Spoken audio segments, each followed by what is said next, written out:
ब्राह्मणवादियों मृत्यु अपवित्र क्यों है? एक मेरे दोस्त की शादी होनी है, उसके पड़ोस में किसी की मृत्यु हो गई जिनसे काफी करीबी संबंध थे इनके। तो जो मेरे दोस्त की माँ है, ऑफ कोर्स उन्हें बहुत दुख है और वे उनके घर जाना चाहते हैं, उनको ढाढ़स बंधाने के लिए, उनको सांत्वना देने के लिए। ओशो ने तो कहा कि शमशान घाट को गांव के किनारे क्यों बना दिया, गांव के बीच में बनाओ ताकि तुम्हें याद रहे कि मर जाना है, इसलिए जी लो। जय श्री कृष्ण। इस व्यक्ति का कहना है कि मरण शौच के समय में जो है अशौच लग जाता है, अशुद्धि उत्पन्न हो जाती है, मृत्यु इतनी अपवित्र क्यों है? जबकि ओशो तो ये कहता था कि गांव के बीचों बीच शमशान बनवा देना चाहिए जिससे कि मृत्यु जो है वो याद रहे। मैं तो ये कहता हूँ कि गांव के बीचों बीच शमशान बनवा देना चाहिए, मृत्यु याद रहे, उसमें भी थोड़ा समय लग सकता है। कोई व्यक्ति जब तक अपने घर के अंदर है तब तक तो वो गांव के बीचों बीच जो शमशान है उसको नहीं देख रहा। जब बाहर जाएगा तभी तो शमशान को देखेगा, और जब तक घर में रहेगा या फिर कहीं और भी जाएगा, काम इत्यादि करने के लिए भी जाएगा, उस समय भी शमशान को तो नहीं देखेगा, कुछ समय के लिए ही देख सकता है।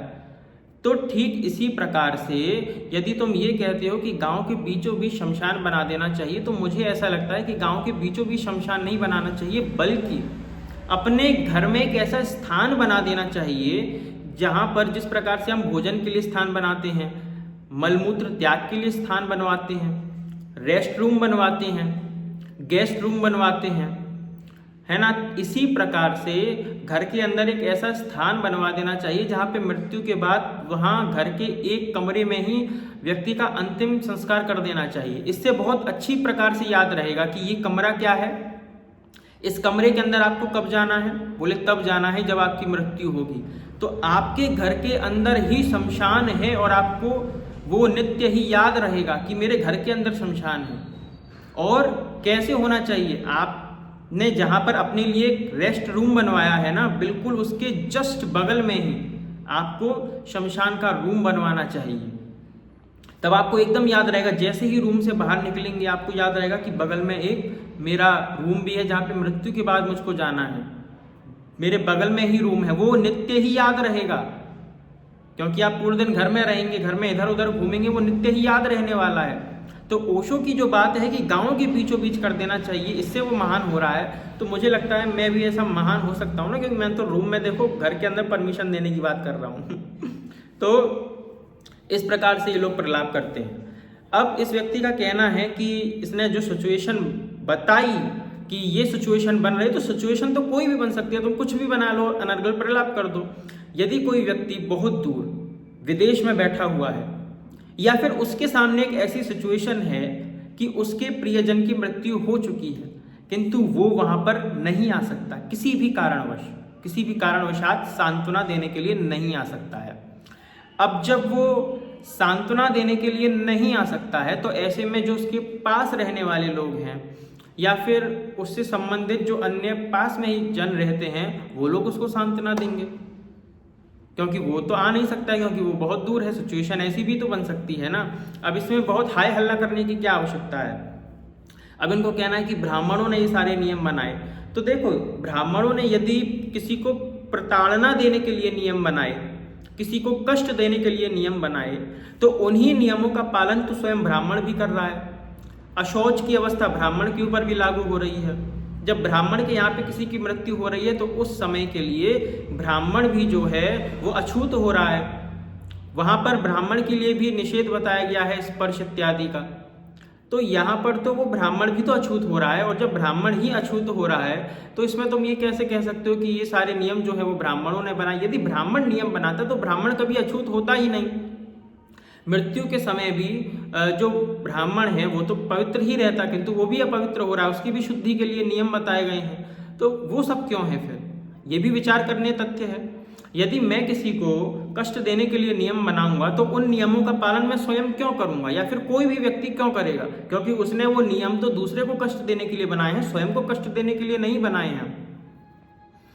तो ठीक इसी प्रकार से ये समझ लेना चाहिए कि ये एक पूरा प्रोपेगेंडा चल रहा है। केवल एक तरफा बात बताई जाती है, केवल एक साइड दिखाई जाती है कि देखो समाज के अंदर ये मनुवादी जो लोग हैं वो लोग विकृति उत्पन्न कर रहे हैं। मनुवादी जो लोग हैं वो तो बल्कि चमत्कार है। मनुवाद तो एक चमत्कार है, देश के लिए दिव्य है। किंतु उस दिव्यता को श्राप के रूप में इन लोगों ने कन्वर्ट कर दिया है। ये लोग उसको श्राप समझते हैं, किंतु मनुवाद जो है वो श्राप नहीं है, अपितु इस पूरे भूमंडल के लिए वरदान है। और वरदान को कोई व्यक्ति श्राप समझ ले तो उसकी बुद्धि कैसी समझी जाएगी? उसकी बुद्धि बिल्कुल उल्टी समझी जाएगी। जहाँ पर और जो अशौच है वो केवल मृत्यु के समय ही नहीं लग रहा है, जो अशौच की अवस्था है वो जन्म के समय भी लग रही है। जो प्रसूता स्त्री है और जो बालक उत्पन्न हुआ है, उस समय स्त्री को, जो प्रसूता स्त्री है और बालक को, दोनों को ही स्पर्श करने के लिए मना किया जाता है। डॉक्टर्स भी ये कहते हैं कि लिमिटेड विजिटर्स हों, बहुत ही अधिक भीड़ ना हो और उनको कष्ट ना हो, क्योंकि वहाँ पर ऑलरेडी जो है वो उनको फिजिकल स्ट्रेस रहता है, ऑलरेडी उनको जो है मेंटल स्ट्रेस रहता है। तो मेंटल स्ट्रेस और फिजिकल स्ट्रेस जो उनको रहता है उसकी रिकवरी के लिए 6 से 8 हफ्तों के लिए पोस्ट नेटल केयर बताया जाता है, उनकी पोस्ट नेटल केयर की जाती है। तो ये भी तो मेडिकल साइंस कहता है, पोस्ट नेटल केयर जो की जाती है उसी पोस्ट नेटल केयर के बिल्कुल सिमिलर है क्या? अशौच। अशौच अवस्था में क्या बताया गया शास्त्रों में कि आपको 10-12 दिन या फिर अमुक दिन तक जो है इन सब का पालन करना है, उसके बाद स्पर्श इत्यादि कर सकते हैं। अब उसमें भी शास्त्रों, क्योंकि शास्त्रों के नियम तो कुछ अलग ही होंगे ना, उसको समझने के लिए तो सूक्ष्म बुद्धि की आवश्यकता है। और मोटे मोटे तौर से शास्त्र के आधार पर और मेडिकल साइंस को जोड़ करके मोटे मोटे तौर पर ऊपर से कुछ नियम बताए जा सकते हैं, थोड़ा सिमिलर उनको किया जा सकता है, किंतु पूर्ण रूप से नहीं। तो 10 बार, अब जैसे ब्राह्मण के लिए, अब ये मेडिकल साइंस तो नहीं कहेगा कि ब्राह्मण के लिए इतने दिन का पोस्ट नेटल केयर और क्षत्रिय के लिए इतने दिन का, शूद्र के लिए इतने दिन का, वैश्य के लिए इतने दिन का, वो नहीं कहेगा। वो उसने केवल एक नियम बना दिया 6 से 8 हफ्ते तक, बात खत्म। अब चाहे वो ब्राह्मण हो, क्षत्रिय हो, वैश्य हो, शूद्र हो, वो ठीक है मेडिकल साइंस अपनी जगह, किंतु यहाँ पे शास्त्र कहता है कि ब्राह्मण का जो अशौच होगा वो 10 दिन तक होगा, जो क्षत्रिय का है वो 12 दिन तक होगा, जो वैश्य का है वो 14 दिन तक होगा, जो शूद्र का है उसका 1 महीने तक रहेगा। इस प्रकार से ब्राह्मण, क्षत्रिय, वैश्य, शूद्र इनके अलग अलग देश के अकॉर्डिंग, इनके जाति के अकॉर्डिंग अलग अलग नियम बनाए गए हैं। अब ये कहोगे कि फिर से प्रताड़ना के लिए जो शूद्र है उसका 8 हफ्ते क्यों बताया गया?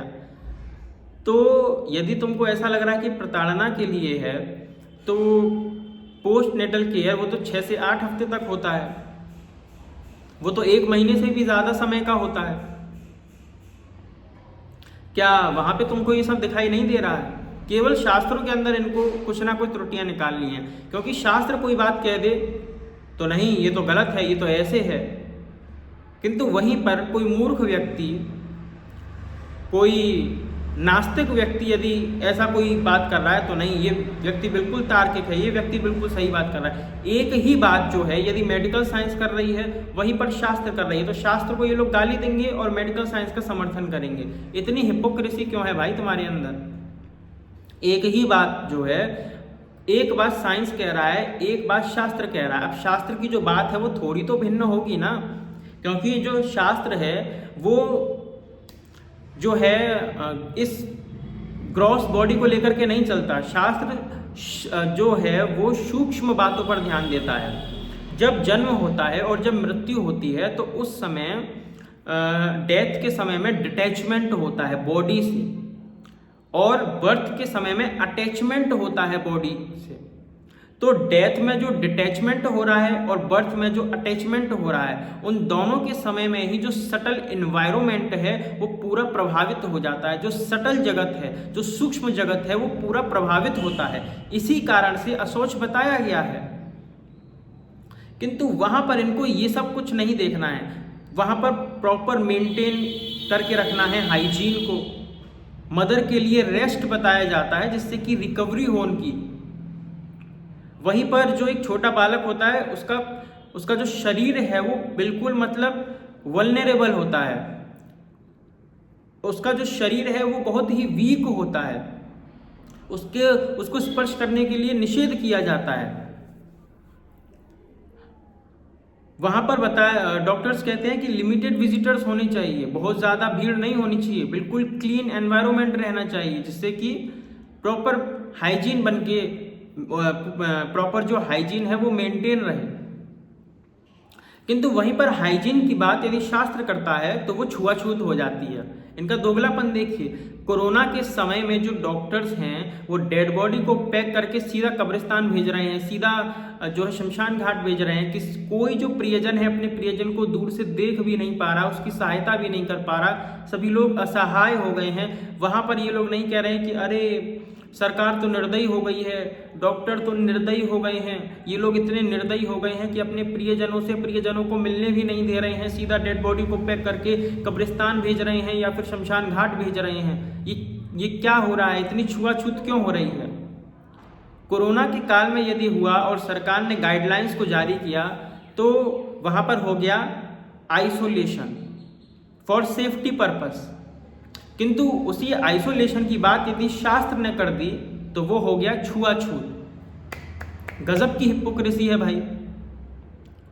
तो ये इतना दोगलापन क्यों चल रहा है? यदि तुमको छुआछूत से नफरत है तो कोरोना के समय भी छुआछूत से नफरत होनी चाहिए थी। उसको तुम ये कह करके जस्टिफाई क्यों कर रहे हो कि ये जो है ये हाइजीन के लिए है, आइसोलेशन होना इंपॉर्टेंट है उस व्यक्ति के लिए, क्योंकि वो व्यक्ति अन्य लोगों को भी संक्रमित कर देगा।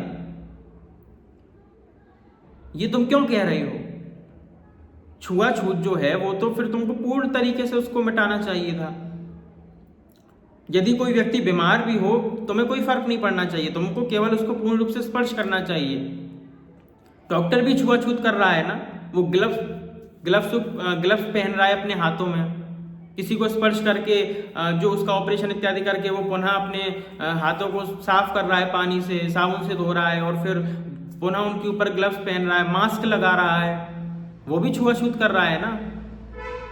किंतु वहां पर कह दिया जा रहा है हाइजीन, और यहां पर कह दिया जा रहा है कि ये छुआछूत कर रहे हैं। मतलब कोई कॉमन सेंस नाम की चीज है कि नहीं है कि बेच खाई है सब कुछ रिजर्वेशन के साथ।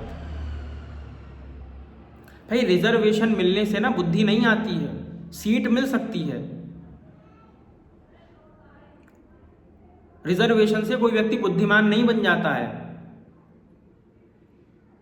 ये मीगर इंटेलेक्ट के जो लोग हैं ना, जो बिल्कुल इनका जो बुद्धि है वो बिल्कुल ही एकदम निचले स्तर की हो चुकी है।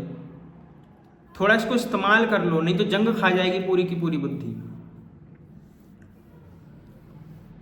ये सब कितना आवश्यक होता है शास्त्रों में पहले ही बता दिया गया है। उस समय तो नॉनवेज इत्यादि भी नहीं खा रहे थे। क्यों नहीं खा रहे थे भाई? क्योंकि पता है डेड बॉडी से परहेज करते हैं ना। हमारे अंदर तो हिपोक्रेसी नहीं है। जहां पर एक मनुष्य की डेड बॉडी से परहेज किया जा रहा है, जल्दी से जल्दी उसका क्रिमेशन हो, ये सब बोला जाता है कि जल्दी जल्दी हो, मतलब रात्रि होने से पहले ही होना चाहिए, रात्रि में नहीं होता है। जहां पर उस डेड बॉडी से कई सारी डिसीज फैलने का डर रहता है, कई सारी बीमारियां फैल सकती हैं, वहीं पर एक जानवर की जो डेड बॉडी है उसको पका करके खाया जा रहा है। तो क्या उस डेड बॉडी से डिसीज स्प्रेड नहीं होंगी? क्या वहां पर हाइजीन मेंटेन हो पा रहा है? क्या वहां पर तो हाइजीन मेंटेन नहीं हो पा रहा है।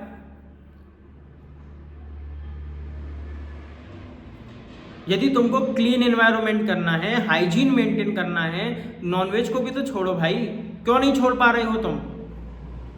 तो इतना दोगलापन क्यों कर रहे हो? जो लोग नॉनवेज इत्यादि खाते हैं और फिर ये कहते हैं कि ये देखो ये ब्राह्मण लोग, मनुवादी लोग तो छुआछूत कर रहे हैं। भाई तुम्हारी तरह दोगले नहीं, छुआछूत तो तुम लोग कर रहे हो।